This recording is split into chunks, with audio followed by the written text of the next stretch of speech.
You could have heard people talking about somebody who has not studied well, but he got a job in interview. Some other student, they could have even lamented that I did everything well, but at the end I was not selected, whereas the other guy who is supposed to be very poor, but he got selected. See, all these kind of conversation you could have heard, or you could have, all these things, what do they communicate? Is interviews such a tough nut to crack, or is there any magic happen in interview? So let's see in this video how to answer certain frequently asked HR questions in an easy, efficient way. First of all, my first example as somebody who is supposed to be not a very good student in terms of education studies, even he gets selected. Why and how does it happen? See, try to understand a student's potential is not measured only based on his academic credential. That is only a kind of a passport. See, when you apply to an interview through on-campus or off-campus, your mark is the basic criteria to get shortlisted. No company will select any candidate with only the marks. If it is the case, there is no need of interview. Only those who are scoring high marks, they can directly recruit them. They never ever do that. So understand the thing which you exhibit, how you exhibit your potential in the interview is very important. Based on that only they will come to a final decision. And most all of you are aware there are so many rounds of interview. It starts from aptitude round, then you have technical round, then finally you will have HR round.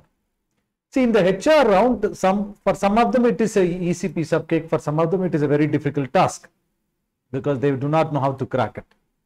So I'll tell you certain basic questions generally they ask and how you are supposed to answer. That may definitely help. If you follow this strategy, 100% it is guaranteed that you will be get a positive result. First thing, before you get to know what are you supposed to answer, first you have to calm your nerves, just to be cool as cucumber. And you have to enter the interview hall in such a very relaxed way. If you are really tensed, if you are anxious about your interview outcome, then absolutely you can't perform well.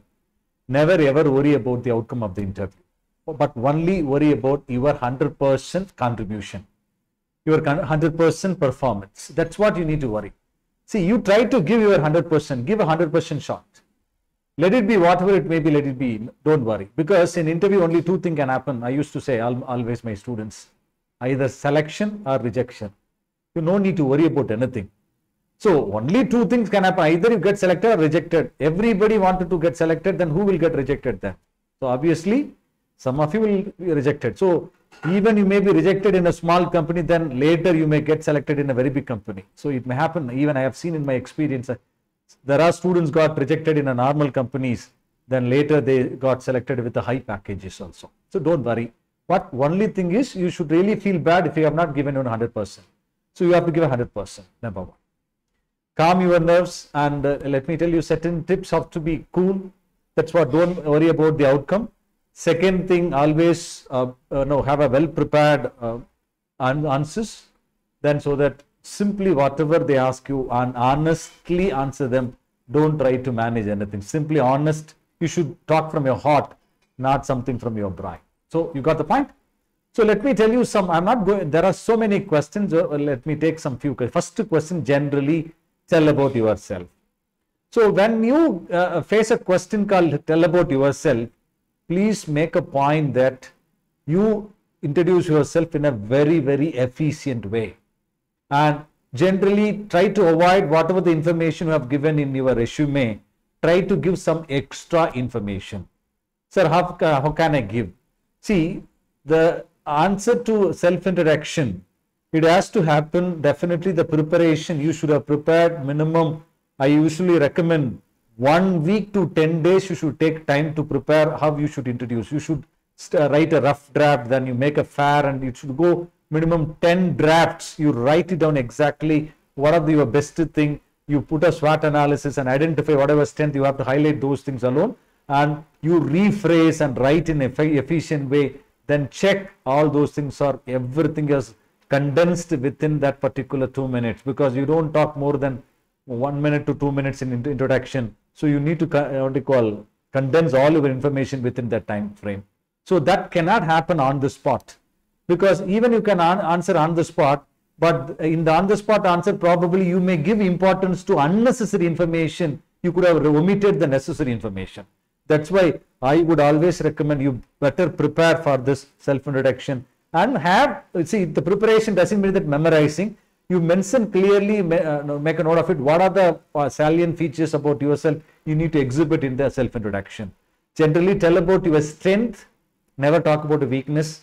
In case you have some certain achievement, you can talk about it.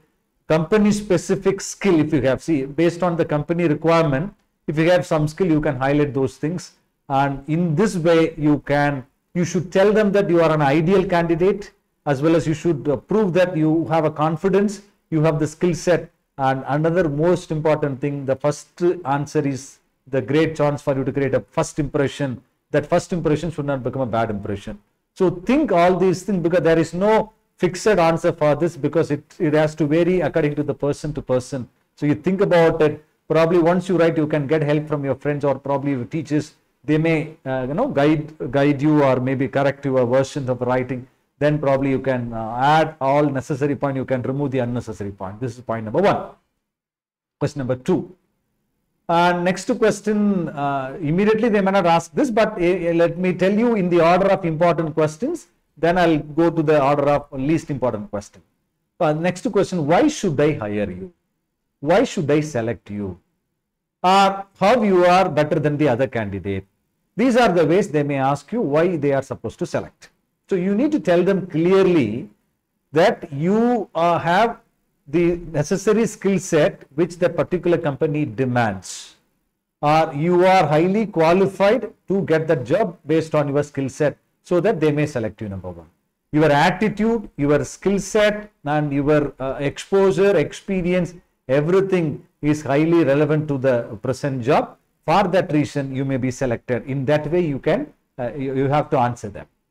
Same way, why should we select then the others candidate for you? Then you can tell them that I have these potentials, I have a good skill set, I have a good attitude, I have a good exposure. I guess that if everybody may not have these things, but I have everything. So probably for this reason you may select me. But I never compare myself with other people. But I am 100% suitable to this particular position. For that reason you can select me. But I am not sure how I am better than other person, because I do not know everything about the other person. So in that way, probably you can answer this question. Next question, probably where will you see you after 5 years or 10 years? In that way, there may be a question. Here they'll ask you they'll ask this question to test your future vision, how you are going to grow, what's your plan for your life. So there you have to mention, probably based on the company requirement, whatever the level you can reach after the 5 years. Say, for instance, you join as a software intern or as a junior software trainee, then within 5 years through the promotion, the best possible promotion can be the team head. Means you can tell me that in the 5 years term, I see that myself as a team head in the software development wing of a particular company. In that way you can say. So here you need to know which particular company you are applying. Based on that company job profile, what is the best possible promotion or the height you can reach after the 5 year. You have to match those things accordingly. You have to tell them that you will reach that thing. Do not tell something which is nowhere related to the current job. Say that I want to become an IAS officer after 5 years. But you are assume that you are attending a software company interview, but you say that you want to become an IAS officer, then what way it is related? Even you may strongly prepare to become an IAS officer, then you will not be a right candidate to that company, because you will be highly focusing on your IAS preparation. You will never concentrate on your particular, job. So you have to make sure that whatever you are giving, it is highly related to your job profile. Okay. Next thing, there may be some question based on the situation. If you are situation based questions may come. For instance, you are in a company, suddenly a employee, a group of employees, they resign from the company, they find fault with certain policy, but you are a manager there, how will you handle those employees? Because if you leave them, the company will be at a very big trouble. How will you retain the employee? They may ask you the question like this to test your managerial skill or a crisis management. Many things may come, just I have given example. So here, immediately what you can do, you should tell them that I will talk to them. I will try to understand the problem, what they are, they are indicating the problem. I'll try to, in case certain solution can be given from my end, immediately I'll sanction those solution. And otherwise, I need to talk to my higher official. I will get the detail and I'll do a proper groundwork and collect all the required, the essential details and the data. Then I'll represent the issue immediately to the higher official so that I'll get their permission to retain this employee. Otherwise, I'll tell them clearly what are the way these employees are very important for the company, how it is very essential for the company to retain them, even if they ask some pay hike or something else we need to give, so that the general return to the company will be very high because of this employee. I'll try to say these things. This is how I may try to do the things. This is how you need to tell them, because you should not simply say that I will get them through my skill. No, not kind of one word answer. You give them a detailed explanation what way you will get them back in the company, or what way you will convince them. That should be reasonable. In case if there is a counter question also, you should be in a position to possibly answer their questions clearly. Correct? And the next question may be based on your skills.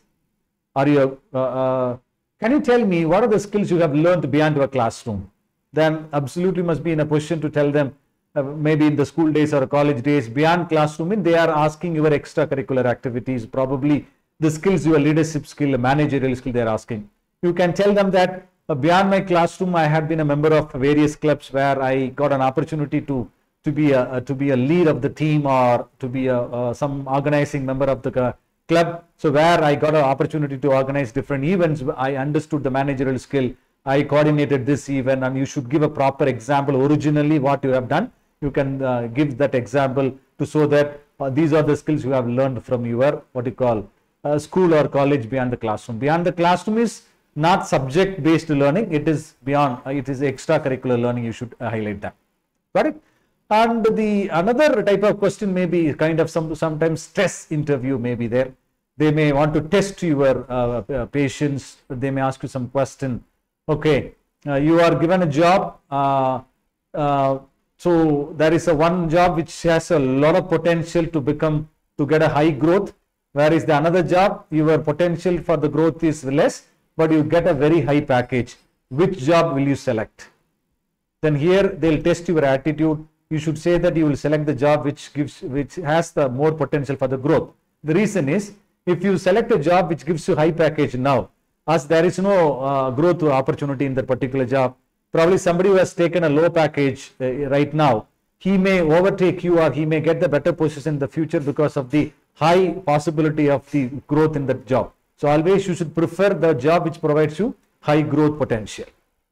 And similarly, there may be many questions. So I have given each one segment one example, then I have given you the the right way of answering the question. But always understand, in the interview they'll check how best you are fit into the job, and try to be honest. Don't try to tell lies.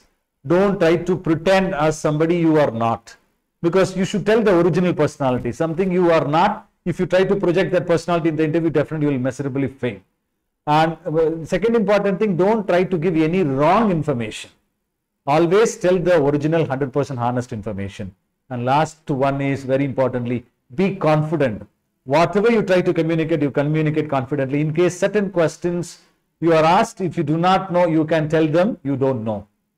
But you cannot say don't know for every questions, but one or two questions you can don't know.